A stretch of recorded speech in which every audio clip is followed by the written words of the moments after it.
Good afternoon, friend. Myself is Rohit Amal Kokate, and today's non-technical topic is storytelling on the honest wooden cutter.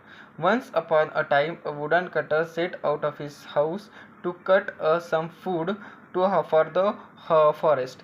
He took his favorite wooden axe along with him and walked to a big tree near the rivers. He climbs up the big tree and sat on a branch.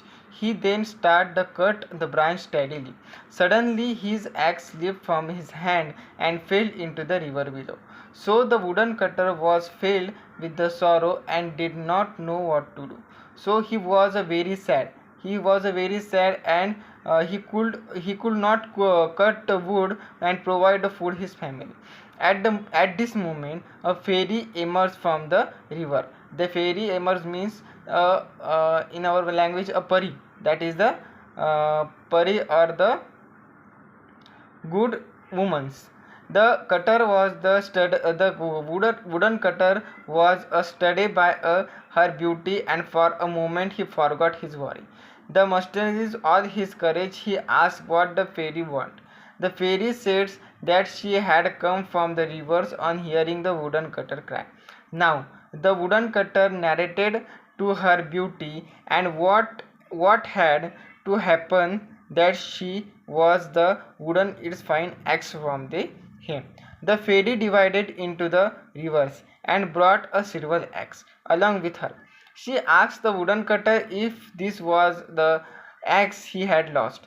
For a moment, the wooden cutter completed. How if he accepted the silver axe, all the worries of this family.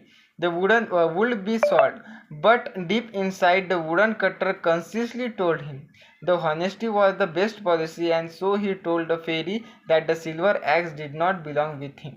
So the fairy divided into the rivers. Once again, he brought a gold axe along with her this time. She asked the wooden cutter if this was the axe he had lost. The wooden cutter was attracted by the gold axe and completed. How if I accepted this gold axe? All the worries but his family will be solved. But deep inside, the wooden cutter consciously told him that is the honesty was the best policy, and he so told the fairy that gold axes did not belong with him. So the fairy divided into the river again, and for a third time, for brought a wooden axe along with her. She asked the wooden cutter if this was the axe he had lost. The wooden cutter was happy, and so seeing his favorite axe, and he gradually accepted that a axe was the wooden cutter. So, but a fairy did not live. She instead gave him the gold as well as the silver axe as the reward of this honesty of the wooden cutter.